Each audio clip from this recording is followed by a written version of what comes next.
হেমর দুর্ভাগা দেশ, যাদের করেছ অপমান, অপমানী হতে হবে তাহাদের সবার সমান। প্রিয় শিক্ষার্থী, কবিতার এই দুটি চরণ আমাদের কবিগুরু রবীন্দ্রনাথ ঠাকুরের লেখা।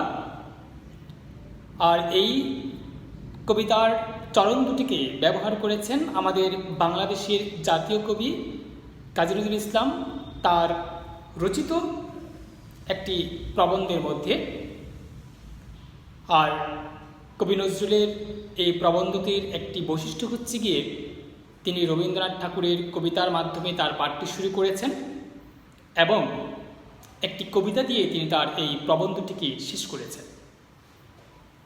প্রিয় শিক্ষার্থী, আমরা কথা বলছিলাম অপেক্ষিত শক্তির উদ্বোধন কবি নজরুলের এই প্রবন্ধটি নিয়ে। তোমাদের পাঠ্যভুক্ত কবি নজরুলের এই প্রবন্ধটি উপেক্ষিত শক্তির উদ্বোধন, এই প্রবন্ধটি কবি নজরুলের যোগবাণী প্রবন্ধ গ্রন্থ থেকে নেওয়া হয়েছে। আর উপেক্ষিত শক্তির উদ্বোধন এর পটভূমি হচ্ছে গিয়ে অবিভক্ত ভারতবর্ষ। প্রিয় শিক্ষার্থী, প্রশ্ন থেকে যায় কবি নজরুল তিনি তার প্রবন্ধটি রবীন্দ্রনাথের দুটি কবিতার দুটি চরণ দ্বারা কেন শুরু করেছেন। তার আগে আমরা দেখি দুটো জিনিসকে। এক, কাজী নজরুল ইসলাম সম্পর্কে আমরা একটু জেনে নিই। শুধু একটা কথা আমরা জানি যে তিনি চেতনাগত দিক থেকে কেমন ছিলেন। আমরা সকলেই জানি যে কবি নজরুল তিনি ছিলেন সাম্যবাদী একজন কবি, বিদ্রোহী একজন কবি। তার প্রত্যেকটা রচনার মধ্যে গল্প, উপন্যাস, কবিতা যাই বলো না কেন, সমস্ত রচনার মধ্যে আমরা তার সাম্যবাদিতার পরিচয় পেয়ে যাই কিংবা বিদ্রোহিতার পরিচয় আমরা পেয়ে যাই। প্রিয় শিক্ষার্থী, তোমাদের উপেক্ষিত শক্তির উদ্বোধন এই যে প্রবন্ধটি আছে, এই প্রবন্ধটির মধ্যে কবি কাজী নজরুল ইসলামের সাম্যবাদী মানসিকতার পরিচয় ফুটে উঠেছে। আর এই সাম্যবাদী মানসিকতার পরিচয় নিয়েই, সাম্যবাদী মানসিকতার চেতনা নিয়েই কবি তার প্রবন্ধটি তিনি রচনা করলেন উপেক্ষিত শক্তির উদ্বোধন। তাহলে আসো আমরা দেখি যে এই যে তিনি শিরোনামটা করলেন, শিরোনামের অর্থ আসলে কি। উপেক্ষিত মানে হচ্ছে গিয়ে অবহেলিত, শক্তি মানে তো আমরা জানি শক্তি, আর উদ্বোধন মানে যাত্রা আমরা জানি। কিন্তু এখানে আমরা মনে রাখবো উদ্বোধন মানে হচ্ছে গিয়ে স্বাগত জানানো। তার মানে কবি কাজী নজরুল ইসলাম তিনি উপেক্ষিত শক্তির উদ্বোধন এই প্রবন্ধের মাধ্যমে অবহেলিত যে মানুষ আছে, অপমানিত, অপদস্থ, উপেক্ষার যে মানুষরা আছে, তাদেরকে তিনি স্বাগত জানাতে বলেছেন। বুঝলাম তিনি স্বাগত জানাতে বলেছেন। প্রশ্ন হচ্ছে কেন? এক নম্বর। দুই, মনে রাখবে এই কেন অ্যান্সারটা উত্তর আমরা অবশ্যই দেব। দুই, তিনি বললেন রবীন্দ্রনাথ ঠাকুরের কবিতার দুটি লাইন তিনি বললেন, হে মোর দুর্ভাগা দেশ। তিনি আমার দেশকে দুর্ভাগা বলেছেন। দুর্ভাগা কেন বলেছেন? মোর, আমাদের দুর্ভাগা দেশ। দেখো, ভাগ্য এর বিপরীতে আমরা দুর্ভাগ্যকে পাই। তার মানে দুর্ভাগা মানে কি? যে হতভাগা, যে ভাগ্যকে সুপ্রসন্ন করতে পারত কিন্তু পারেনি করতে, যে হাতের কাছে লক্ষ্মীকে পেয়েও সে লক্ষ্মীকে ছাড়া করে দিয়েছে, যে হাতের কাছে সাফল্য পেয়েও সে সেই সাফল্যকে ধরতে পারল না। এটি হচ্ছে গিয়ে দুর্ভাগ্য, তাই না? যেমন দেখো, তোমার কাছে সাফল্যের একটা চাবি আছে, কিন্তু তুমি ওই চাবিকে অবহেলা করলে, ওই চাবিকে তুমি মূল্যায়ন করলে না। তখন কবি নজরুল বলেন, তখনই আমাদের বাংলা ভাষায় তৈরি হয়েছে দুর্ভাগ্য এই শব্দটি। তোমার ভাগ্যটা সুপ্রসন্নই ছিল, তুমি সেটাকে মূল্যায়ন করতে পারবে। প্রশ্ন হচ্ছে কবি দেশকে কেন দুর্ভাগ্য বলেছেন? হেমোর দুর্ভাগা দেশ। কেন বলেছেন? তাহলে তার এই চলনের সাথে অপেক্ষিত শক্তির উদ্বোধন, অবহেলিত শক্তিকে তিনি স্বাগত জানাতে বলেছেন, এই দুটার সামঞ্জস্যতা কোথায়? আবার পরের লাইনে তিনি বললেন, তোমরা তোমার পাঠ্য বইয়ের মধ্যে দেখবে হেমর দুর্ভাগা দেশ, এরপরে একটি বিস্ময়কর চিহ্ন আছে। তিনি বিস্ময় করে বলেছেন, তারপর বলেছেন, যাদের করেছ অপমান, অপমানী হতে হবে তাহাদের সবার সমান। প্রশ্ন হচ্ছে, অপমান করলাম কিভাবে? আবার অপমানে তাদের সমান হবো কিভাবে? ধরো তুমি একজন রিক্সাওয়ালাকে থাপ্পড় লাগিয়ে দেবে। হ্যাঁ, রিক্সাওয়ালা অপমানিত হয়েছে, বুঝলাম। এখন তুমি কি বলবে, ভাই রিক্সা চালক, তুমি আমাকে একটা থাপ্পড় লাগাই দাও, তাহলে আমরা অপমানিত হয়ে যাব। তোমাকে আমি যে অপমান করলাম, সেই অপমানে আমি তোমার সমান হয়ে যাব। ব্যাপারটা কি তাই? না, ব্যাপারটা তাই না। অপমানে হতে হবে তাহাদের সবার সমান, মানে হচ্ছে গিয়ে তুমি তার দুঃখকে, তুমি তার কষ্টকে অনুভব করতে হবে তোমার হৃদয় দিয়ে, তোমার মন দিয়ে। অনুভব করতে হবে তুমি তোমাকে তার অবস্থানে নিয়ে গিয়ে। ব্যাপারটা কেমন? ধরো তোমার অধীনস্থ একজন কর্মচারী আছে, যে তোমার দারোয়ানের চাকরি করছে, কিংবা তোমার ড্রাইভার, কিংবা তোমার খেটে খাওয়া একজন মানুষ, কিংবা ধরো একজন রিক্সা চালক। তুমি তোমাকে একজন রিক্সা চালক ভেবে দেখো, তুমি তোমাকে একটি রাতের জন্য রাস্তার একজন ভিক্ষুক ভেবে দেখো, তুমি তোমাকে একদিনের জন্য একজন কৃষক ভেবে দেখো। কৃষক মাঠে যেভাবে কাজ করছে, তুমি একটু চিন্তা করে দেখো তো, তুমি কি পারবে কৃষি খেতে গিয়ে কৃষিকাজ করতে?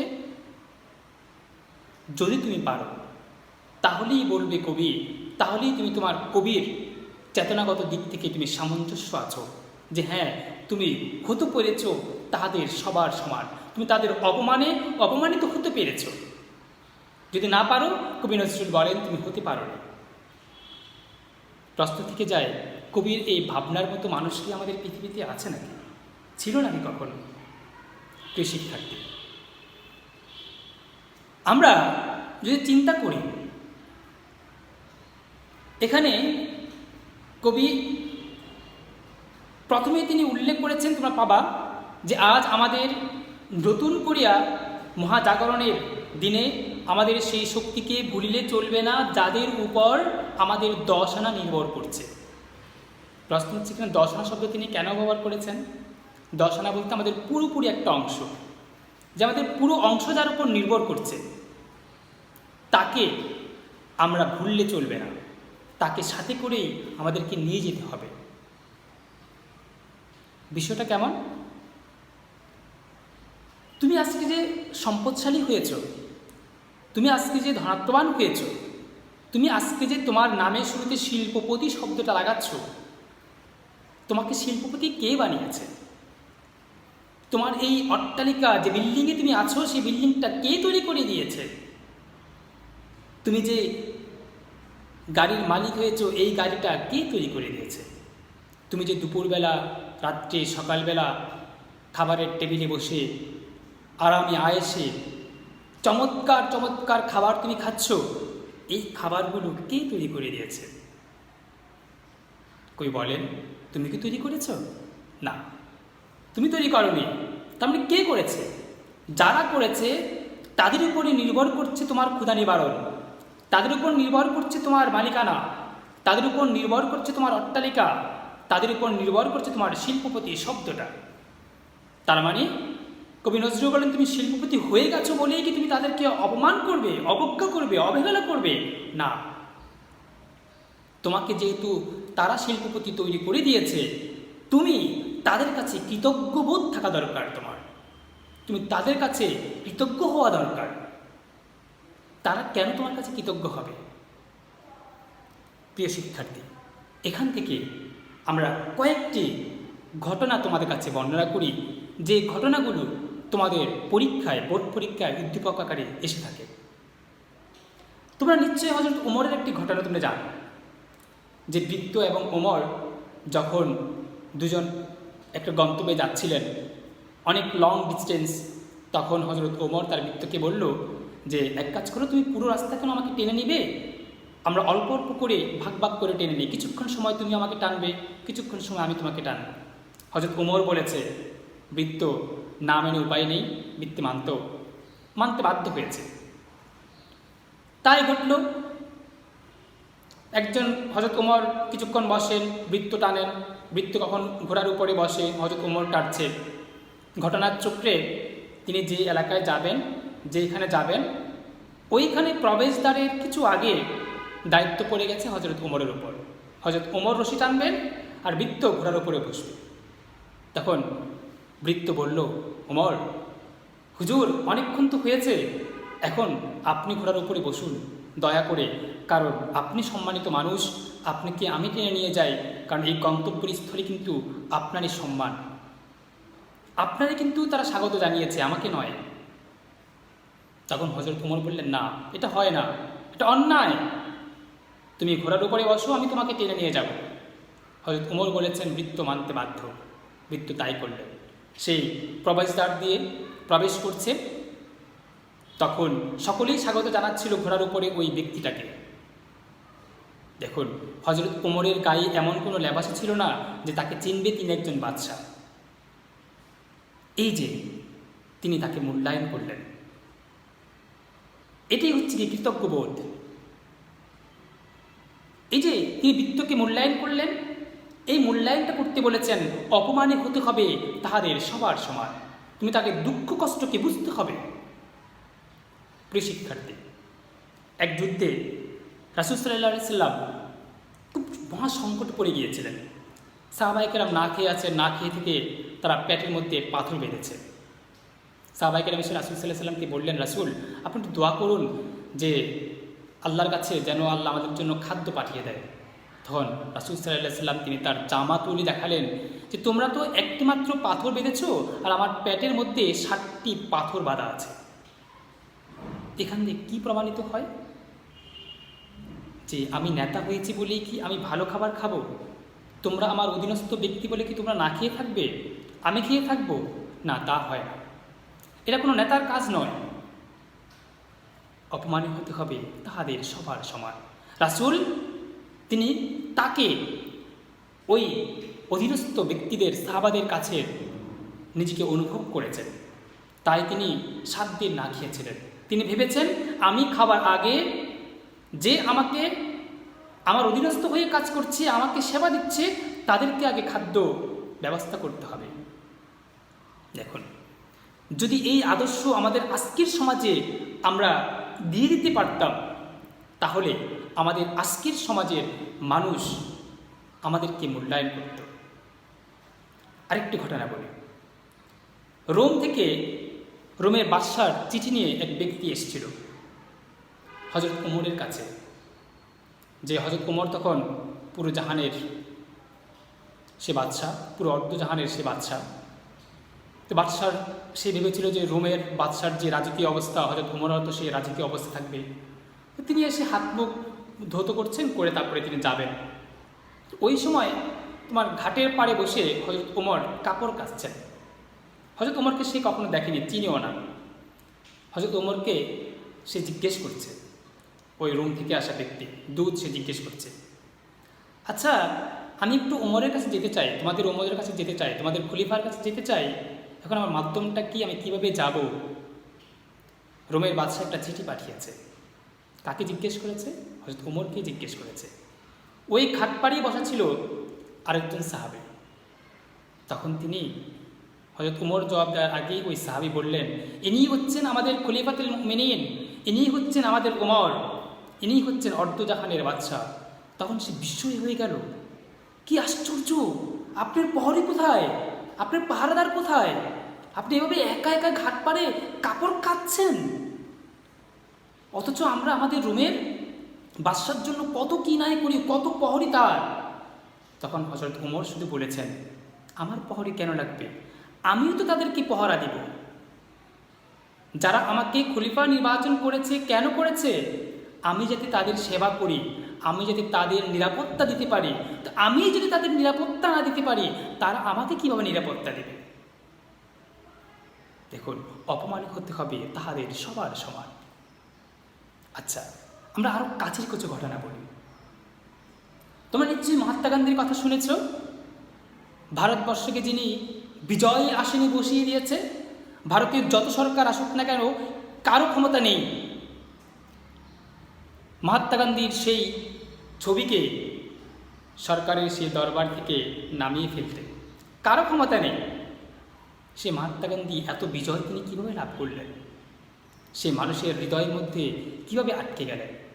তোমার নেতাজি সুভাষ বসুর কথা শুনেছ, তারা এতটা মহান কীভাবে হলেন? তারা মানুষকে, আমরা আমাদের এই প্রবন্ধের মধ্যেও এই উদাহরণটুকু পাব। তারা তাদেরকে, সেই খেটে খাওয়া মানুষকে ভাই বলে আখ্যায়িত করেছেন, তাদেরকে কোল দিয়েছেন, তাদেরকে ভালোবেসেছেন, তাদেরকে আপন করে টেনে নিয়েছেন কাছে। তাই খেটে খাওয়া মানুষরা ব্যগ্র বাহু নিয়ে তাদের সামনে ছুটে এসেছে। আমরা বঙ্গবন্ধুর কথা জানি। 1971 সালে 7 মার্চের ভাষণে তিনি কী না করেছেন। তিনি তার অমর দুখানি কবিতা তিনি শুনিয়ে দিলেন, আর মানুষ উত্তেজিত হয়ে স্বাধীনতার জন্য ঝাঁপিয়ে পড়েছে। সেই বঙ্গবন্ধুকে আমরা স্মরণ করছি। 1971 সাল হতো না যদি বঙ্গবন্ধু না হতো। এবারের সংগ্রাম আমাদের মুক্তির সংগ্রাম, এবারের সংগ্রাম আমাদের স্বাধীনতার সংগ্রাম। দেখো তো, এই যে তিনি কথাটুকু বললেন, দুটো লাইন বললেন, এই দুটো লাইনের মধ্যে যে তিনি আহ্বান করেছেন, তিনি কি বলেছেন যে আমার এই আহ্বানে শুধুমাত্র আসতে পারবে যারা মুসলিম, তারা আসবে? বলেননি। তিনি কি বলেছেন আমার এই আহ্বানে শুধু সাড়া দিবে যারা পুরুষ, তারাই শুধু আসবে, যারা মহিলা তারা আসবে না? কিংবা তিনি কি বলেছেন আমার এই আহ্বানে শুধু সাড়া দিবে যারা এই দেশের খেটে খাওয়া মানুষ, তারা, যারা ধনী তারা না? তিনি বলেননি তাই। মহাত্মা গান্ধী যেভাবে তিনি স্বাধীনতার আহ্বান করেছিলেন, আমাদের বঙ্গবন্ধু যেভাবে স্বাধীনতার আহ্বান করেছেন, মুক্ত মনে তিনি আহ্বান করেছেন, সকলকে তিনি ভাই বলে কোল দিয়েছেন, সকলকে তিনি ভাই বলে কাছে টেনে নিয়েছেন, সকলের দুঃখকে তিনি বুঝতে পেরেছেন, তাই মানুষ তাকে মূল্যায়ন করেছে। কবি নজরুল বলেন, প্রিয় শিক্ষার্থী, অপমানিত হতে হবে তাহাদের সবার সমান। যখন আমরা খাবারটুকু মুখে তুলতে গিয়ে যদি একটু চিন্তা করি, আচ্ছা আমি যে এই মজাদার খাবার খাচ্ছি, এমন খাবার কি আমার প্রতিবেশী যে ভাই আছে তিনি কি খেতে পেরেছেন?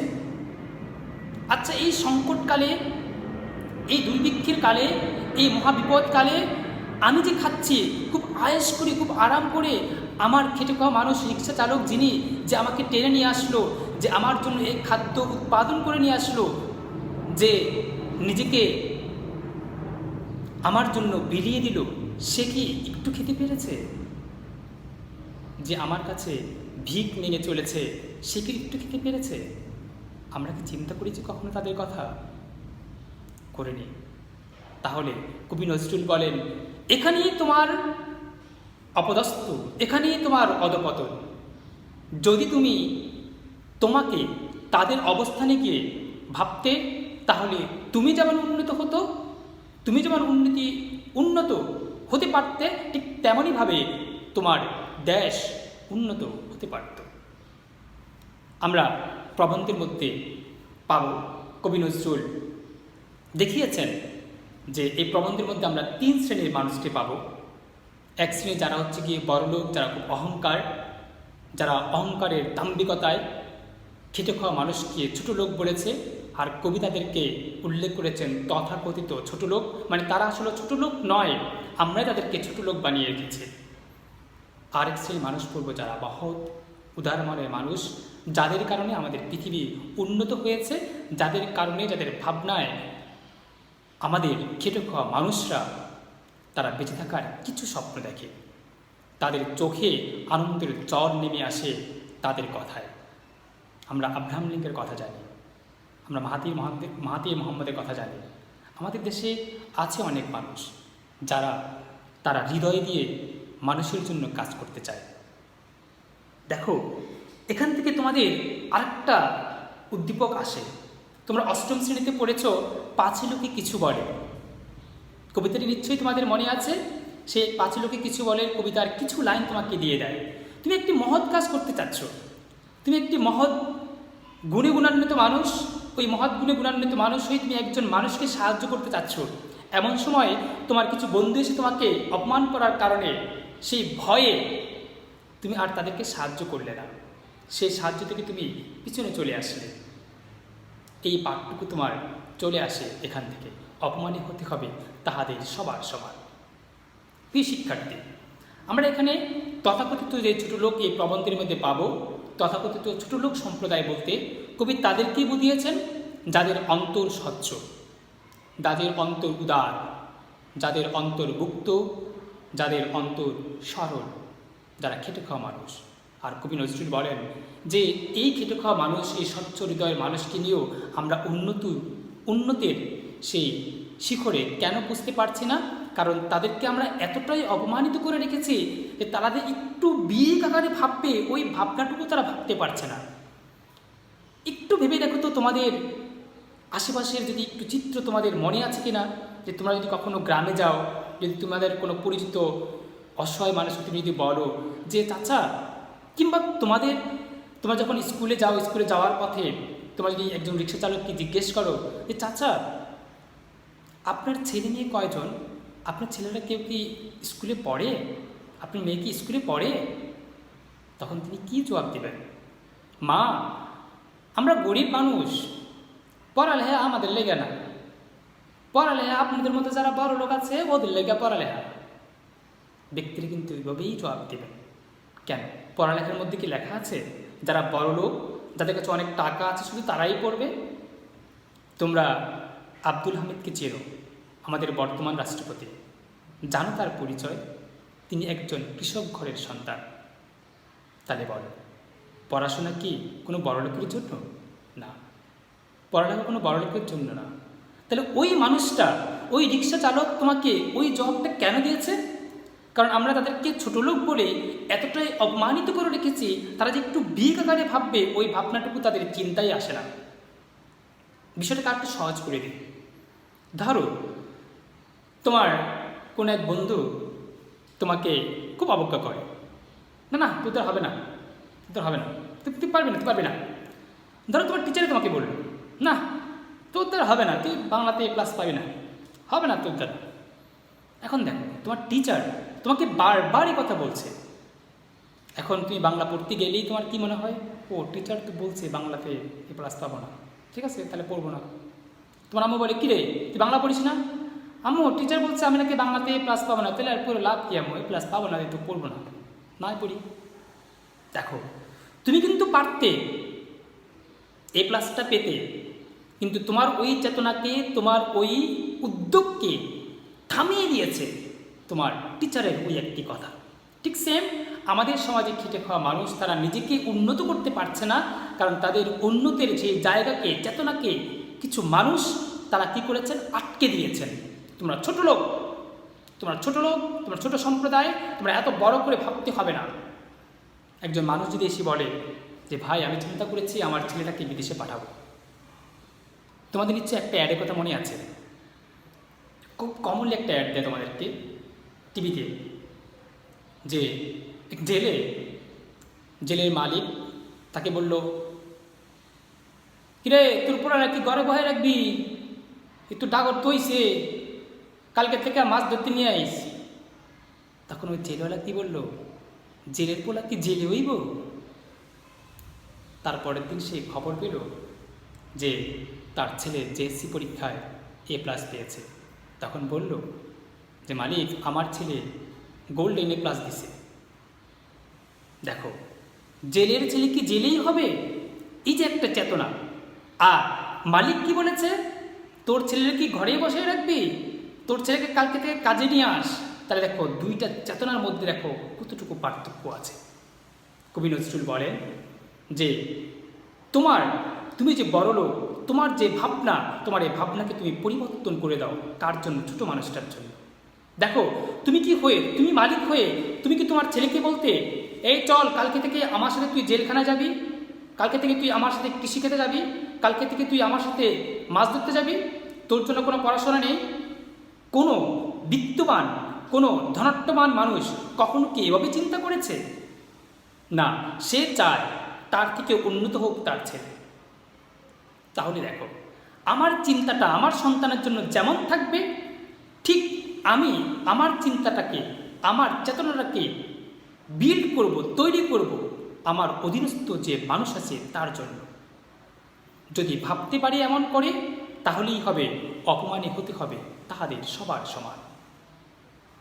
আরেকটা ছোট্ট উদাহরণ দিয়ে তোমাদেরকে শেষ করছি। আমাদের বাসায় কিছু মানুষ কাজ করে, আমরা যে জিনিসটা খেতে পারি না ওই জিনিসটা তাদেরকে দিয়ে দেই। যে জিনিসটা একটু বাসি হয়ে গেছে আমরা ওই জিনিসটা তাদেরকে দিয়ে দিই। দেখো, একটু চিন্তা করো তো, তোমার ওই বাসি খাবারটা তুমি তোমার কি সন্তানের মুখে তুলে দিতে পারবে? তোমার ওই বাসি খাবারটা, তুমি যে খাবারটা খেতে পারছো না ওই খাবারটাকে তুমি তোমার সন্তানকে দিতে পারবে? কিংবা যে খাবারটা তুমি একটু ঝুটা করেছো ওই খাবারটা তুমি তোমার সন্তানের মুখে তুলে দিতে পারবে? কেমন একটু শিহরিত হয়ে যাচ্ছ না? দেখো, এখানেই তোমার চেতনা আটকে গেছে। কখনোই পারবো না, আমি যেটা খেতে পারি না সেটা কেন আমার সন্তান খাবে? ঠিক সেইভাবে তুমি চিন্তা করো, তুমি তোমার এই খাবারটুকু, যেই খাবারটুকু তুমি খেতে পারছো না, যেই খাবারটুকু তুমি তোমার সন্তানকে দিতে পারছো না, তাহলে ওই খাবারটুকু তোমার অধীনস্থ যে ব্যক্তি আছে, যে মানুষ আছে, তাকে তুমি কিভাবে দিচ্ছ? তাহলে এই যে দিতে পারছো, তুমি কিন্তু অপমানে, তাদের অপমানে তুমি অপমানিত হতে পারো নি। যদি না দিতে পারতে, যদি ভাবতে না আমি খেতে পারিনি, কেন আমার অধীনস্থ খাবে? আমার জন্য যেটা অবৈধ, আমি যেটা খেতে পারছি না, আমার অধীনস্থ সেটা খেতে পারবে না। এই বাসি খাবার যদি আমার জন্য অস্বাস্থ্যকর হয়, আমার অধীনস্থ যে আছে তার জন্য সেটা অস্বাস্থ্যকর হবে। যদি তুমি তোমার ভাবনাটাকে এভাবেই ভাবতে পারো, তাহলে কবি নজরুল বলেন রবীন্দ্রনাথ ঠাকুরের ভাষায়, অপমানে হতে হবে তাদের সবার সমান। তুমি তাদের অপমানে অপমানিত হতে পেরেছ। এই শিক্ষার্থী, কবি নজরুল এখানে তোমাদের এই প্রবন্ধের মধ্যে গণতন্ত্রের একটি কথা উল্লেখ করেছেন। দেখো, গণতন্ত্রের মানেটি আসলে কি? যেখানে তোমার উঁচু নিচু ধর্মভেদ সমস্ত কিছু ভেদাভেদহীন সকলেই একটা প্ল্যাটফর্মে এসে কাজ করবে, এটাই তো গণতন্ত্র হওয়ার কথা, তাই না? কিন্তু গণতন্ত্র করতে গিয়ে যদি আমরা কি করি, গণতন্ত্র কিন্তু একটা জনশক্তি। 1971 সালে আমরা যেমন একতাবদ্ধ হয়ে, 1952 সালের ভাষা আন্দোলনের সময় যেমন আমরা একতাবদ্ধ হয়ে কাজ করেছি, ঠিক এমনটিভাবে যদি আমরা কাজ করি, আমাদের দেশ উন্নত হবে, আমাদের দেশে গণতন্ত্র প্রতিষ্ঠা হবে। তোমাদের পরীক্ষায় আসে যে আমাদের এত অধঃপতন কেন? কারণ আমরা অবহেলিত মানুষকে মূল্যায়ন করছি না। আমাদের দেশে গণতন্ত্র কেন প্রতিষ্ঠা হতে পারছে না? কারণ ব্যক্তির সমষ্টি যে জাতি, ব্যক্তির সমষ্টি যে জাতি, আমরা এটাই মানতে চাই না। আবার দেখো, তুমি যেই দেশে গণতন্ত্র প্রতিষ্ঠা করতে চাচ্ছ ওই দেশের অধিবাসী নিয়ত দেশ, তাহলে দেশের অধিবাসী নিয়ে যদি দেশ হয়, ব্যক্তির সমষ্টি যদি যে কি জাতি হয়, তাহলে গণতন্ত্র কি তার বাহিরে থাকবে? না।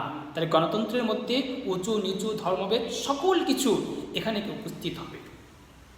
তোমরা আরেকটা পাঠে পাবে যে তুমি যদি কৃষিক্ষেত্রে গিয়ে কাজ করতে না পারো, তাহলে তোমার উন্নতির আশাটা ওখানে শেষ হয়ে যায়। যদি তুমি তাদের অপমানে নিজেকে অপমানিত করতে না পারো, তাদের দুঃখকে তুমি যদি বুঝতে না পারো, অনুভব করতে না পারো, তোমার উন্নতির আশাটা এখানেই শেষ। প্রিয় শিক্ষার্থীবৃন্দ, কবি নজরুল তিনি আরেকটা কথা বলেছেন, তুমি যদি তাদের অপমানে অপমানিত হতে না পারো, তুমি যদি তাদেরকে শুধু অপমানই করে যাও, এটা কিন্তু আত্মার ধর্ম নয়। এখানে আত্মার ধর্ম নিয়ে কেন বলেছেন? তোমাদের খ নাম্বারে খুবই ইম্পর্টেন্ট এই কোশ্চেনটা আসে। আত্মার ধর্ম নিয়ে কথাটা কেন বলেছেন? দেখো, আত্মা এই জিনিসটা কার থেকে আসছে? একটা মহা আত্মা থেকে আসছে। এরকম তোমাদের পরের লাইনে কিন্তু আছে যে ইহা আত্মার ধর্ম নয়, যে এটা কিন্তু একটা মহাত্মার অংশ। মানে আমরা এক আদম থেকে তৈরি হয়েছি, এক আল্লাহ আমাকে তৈরি করেছেন। তাহলে যে আল্লাহ আমাকে তৈরি করেছেন, ওই আল্লাহ তো ওই আমার অধীনস্থ ব্যক্তিকে তৈরি করেছেন। তাহলে একটু চিন্তা করে দেখো তো, যে তুমি আজকে ধনাঢ্যবান হয়েছ, তুমি আজকে বিল্ডিংয়ের মালিক হয়েছ, তোমার অধীনস্থ একজন ব্যক্তি কাজ করছে। যদি এমন হতো তুমি এই ঘরে জন্মলাভ না করে তুমি একটা চণ্ডাল বংশে জন্মলাভ করতে, চণ্ডাল মানে চারাল বংশে তুমি জন্মলাভ করতে, তাহলে কী হতো? এখানে তোমাদের একটা ঘটনা দিয়ে আমি শেষ করে দিচ্ছি। তোমরা ওম শান্তি ওম একটা ছবি আছে, এটা দেখেছো। ওখানে শাহরুখ খানের দুটো পার্ট আছে। প্রথম পার্টের মধ্যে শাহরুখ খান তিনি স্বপ্ন দেখে সে নায়ক হবে, কিন্তু তার ঘর গরিবের ঘর, চণ্ডাল ঘর, সে একটা খেটে খাওয়া মানুষ, মানে গরিব। এই কারণে তাকে কেউ মূল্যায়ন করছে না। শেষমেশ তাকে একটা সিকোয়েন্স দেওয়া গিয়েছে যে তুমি শুধু একটা শব্দ বলবে, ভাগ, একটা শব্দ তুমি বলবে। যাই হোক, তো এখানে কী হলো যে সে প্রথম পার্টে সে মারা যায়, দ্বিতীয় পার্টে তার জন্ম হয়েছে বিশাল একটা বংশে, বড় বংশে তার জন্ম হয়েছে। এখন সে অভিনয় বলতে কিছুই পারে না, তথাপি তার ঘুম থেকে ওঠার আগেই মানুষ দাঁড়িয়ে থাকে তার থেকে একটা অভিনয়ের পাঠ নেওয়ার জন্য। দেখো পার্থক্যটা দেখো। কবি নজরুল বলেন, দেখো তোমার জন্মটা যদি তুমি আজকে যেই বাসায় বসে, তুমি আজকে যে শিল্প ইন্ডাস্ট্রিতে বসে, তুমি আজকে যেই গাড়িতে বসে বড়ত্বের ভাব করছো, অহংকারের ভাব করছো, যদি তোমার জন্মটা তোমার তথাকথিত ছোটলাক সম্প্রদায়ের ঘরে হতো, একজন রিক্সা চালকের ঘরে হতো, একজন খেটে খাওয়া মানুষের ঘরে হতো, একজন কৃষকের ঘরে হতো, তাহলে তুমি কি পারতে? এই কথা ভাবতেই কি আমাদের একটু শিহরণ করছে না? আমাদের মনের মধ্যে একটু আমরা আটকে উঠছি না? কবি নজরুল বলেন, যদি তুমি এভাবেই ভাবতে পারো তাহলেই বুঝতে পারবে রবীন্দ্রনাথের ভাষায় অপমানী হতে হবে তাহাদের সবার সমান। কবি নজরুল তোমাদের প্রবন্ধের লাস্টে তিনি এসে বললেন, যদি তুমি প্রাণ খুলে তাদেরকে ভালোবাসতে পারো তাহলে দেখবে পৃথিবী তোমাকে নমস্কার করবে।